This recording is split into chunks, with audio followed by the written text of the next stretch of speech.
Good morning friends. आज मैं पुनः आपके साथ चर्चा करने के लिए उपस्थित हुआ हूँ। अभी हम लोग पढ़ेंगे आपात की उद्घोषणा की प्रभाव। अभी पिछले क्लासेस में हम लोगों ने पढ़ा आपात की उद्घोषणा क्या है, आपात की उद्घोषणा किसके द्वारा जारी किया जा सकता है, आपात की उद्घोषणा किन किन आधारों पर जारी किया जा सकता है, आपात की उद्घोषणा का पीरियड क्या होगा, काल क्या होगा, इसके लिए अनुमोदन कहां से कराना होगा। ये सब पिछले क्लासेस में हम लोग 352 क्लाउज 1 to 9 तक डिस्कस कर चुके हैं। अभी हम लोग इस आपात की उद्घोषणा के प्रभावों के बारे में चर्चा करेंगे।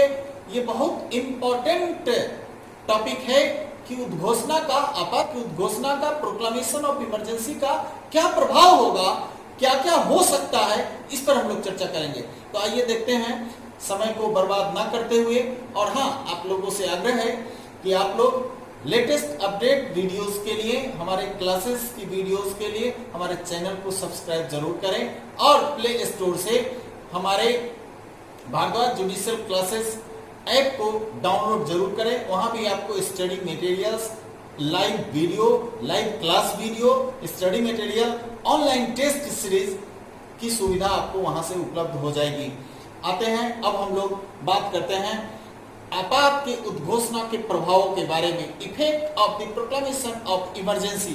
देखिए, सबसे पहले मैं आपसे डिस्कस करना चाहता हूं कि आपात की उद्घोषणा का यह प्रभाव होता है कि नागरिकों के मूलाधिकार निलंबित हो जाते हैं।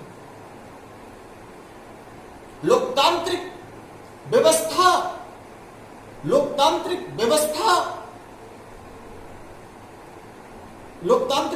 प्रभावित हो जाती है।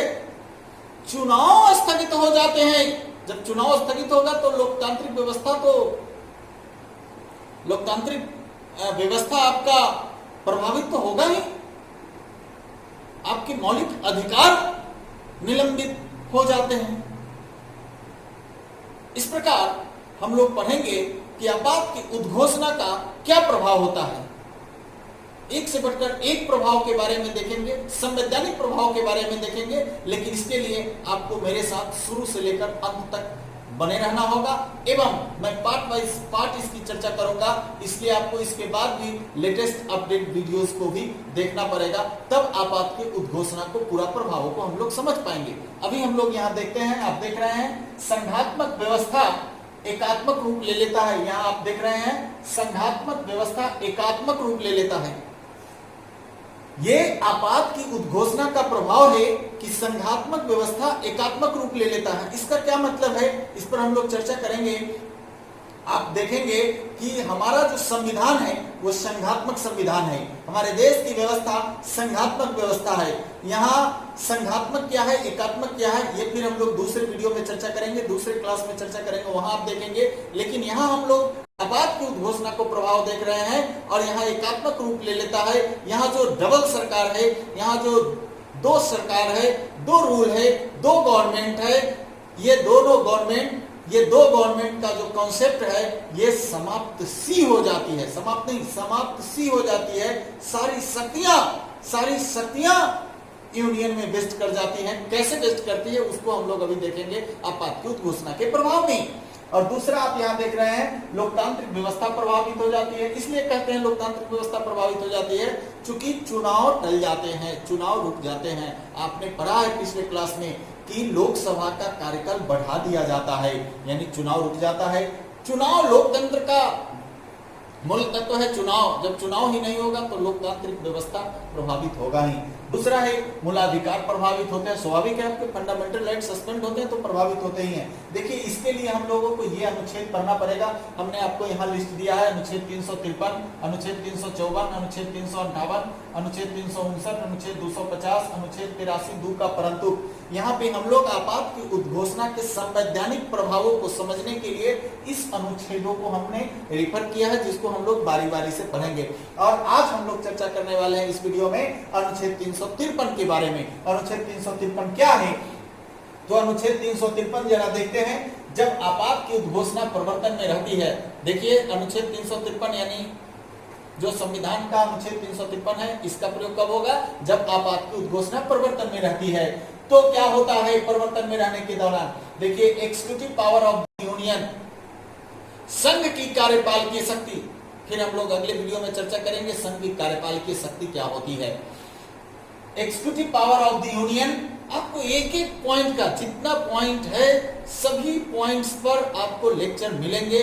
आप मेरे साथ बने रहिए और हमारे चैनल को सब्सक्राइब कीजिए और लेटेस्ट अपडेटेड वीडियो को देखते जाइए। एक एक टॉपिक को मैं क्लियर करने का प्रयास करूंगा और मेरा दावा है कि अगर आप बारीकी से सुनेंगे तो आप एक भी प्रश्न आपका संविधान से या जिस विषय का भी आप लेक्चर सुनेंगे, एक भी प्रश्न नहीं छूटेगा, इसका मेरा दावा है।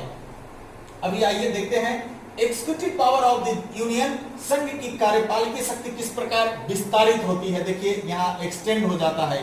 संघ की कार्यपालकीय शक्ति का विस्तार क्या हो जाता है कि यूनियन डायरेक्शन देने लगता है। यूनियन के एक्जीक्यूटिव पावर का विस्तार इतना हो जाता है कि स्टेट को डायरेक्शन देने लगता है कि ए स्टेट, तुम अपने एक्जीक्यूटिव पावर, दैट इज कार्यपालकीय शक्ति, तुम अपने कार्यपालकीय शक्ति का प्रयोग इस रीति से करो, इस मैनर से करो, इस रीति से करो। देखिए, एक प्रभाव आपात की उद्घोषणा का, जहां केंद्र सरकार और राज्य सरकार दोनों समानांतर चलती थी, वहां अब राज्य को निर्देश दे रही है केंद्र की तुम अपने एक्जीक्यूटिव पावर का प्रयोग इस रीति से करो, इस रीति से करो। एक प्रभाव आप देख रहे हैं कि कार्यपालकीय शक्ति संघ का कितना बढ़ गया कि स्टेट को डायरेक्शन दे रहा है। क्या डायरेक्शन है साहब कि एक्जीक्यूटिव पावर, तुम अपने एक्जीक्यूटिव पावर को एक्सरसाइज इस रीति से करो, इस मैनर से करो। एक प्रभाव आपने देखा। अब हम दूसरा प्रभाव देखते हैं। दूसरा प्रभाव एक्सटेंशन क्या होता है? पार्लियामेंट की शक्ति बढ़ जाती है। पार्लियामेंट की क्या काम है? संसद का काम है विधान करना। तो पार्लियामेंट का लेजिस्लेटिव पावर बढ़ जाता है, लॉ मेकिंग पावर बढ़ जाता है। पार्लियामेंट कानून बनाने लगती है, उस विषय पर कानून बनाने लगती है। आप लोग पढ़े होंगे 246 में कि पार्लियामेंट संघ सूची में प्रगणित विषय, यानी जो यूनियन लिस्ट में 7वीं अनुसूची में आप जानते हैं शक्तियों का बंटवारा है कि किसको क्या पावर है। तो यूनियन को पावर है संघ सूची में प्रगणित विषय पर कानून बनाए, एन्यूमरेटेड मैटर पर कानून बनाए। राज्य विधानमंडल का काम है स्टेट लिस्ट पर कानून बनाए और कंकरेंट लिस्ट पर दोनों को शक्ति है, पार्लियामेंट को भी और स्टेट लेजिस्लेचर को भी शक्ति है कानून बनाने की। यहाँ देखिए, पार्लियामेंट को शक्ति हो जाती है, पार्लियामेंट कानून बनाने लगती है उस विषय पर जिस विषय पर यूनियन लिस्ट में जो विषय है ही नहीं, जो यूनियन लिस्ट में न्यूमरेटेड नहीं है, उस विषय पर पार्लियामेंट कानून बनाने लगती है।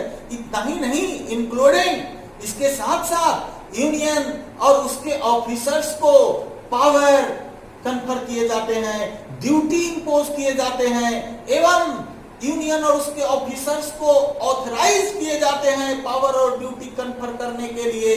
तो इतना शक्ति का विस्तार हो जाता है पार्लियामेंट का।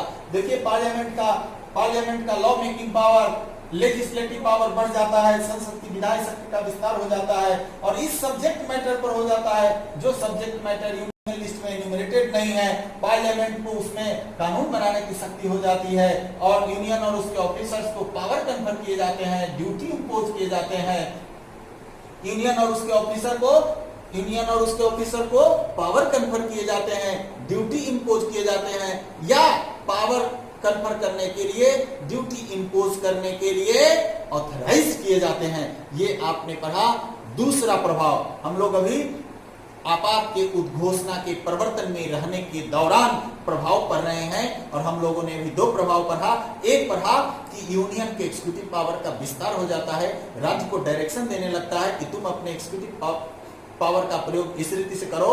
और दूसरा, पार्लियामेंट की शक्ति बढ़ जाती है, कानून बनाने की शक्ति बढ़ जाती है, उस विषय पर कानून बनाने लगती है, उस विषय पर यूनियन और उसके ऑफिसर्स को कन्फर पावर करने लगती है, ड्यूटी इंपोज करने लगती है जो यूनियन लिस्ट में एन्यूमरेटेड नहीं है, यहाँ तक कि ऑथराइज करने लगती है यूनियन और उसके ऑफिसर्स को ऐसा करने के लिए जो यूनियन लिस्ट में नहीं है, उस विषय पर ऑथराइज करने लगती है। तो इस प्रकार हम लोग आज सीखे आपात के उद्घोषणा का एक प्रभाव। अगले सेशन में हम लोग चर्चा करेंगे दूसरे प्रभाव पर। ध्यान रखें, हम लोगों को पढ़ना है आपात की उद्घोषणा के संवैधानिक प्रभाव में अनुच्छेद 353, अनुच्छेद 354, अनुच्छेद 358, अनुच्छेद 359, अनुच्छेद 250, अनुच्छेद 83(2) का परंतु, जिसमें से अनुच्छेद 83(2) का परंतु आप पहले पढ़ चुके हैं कि लोकसभा का कार्यकाल बढ़ता है संसदीय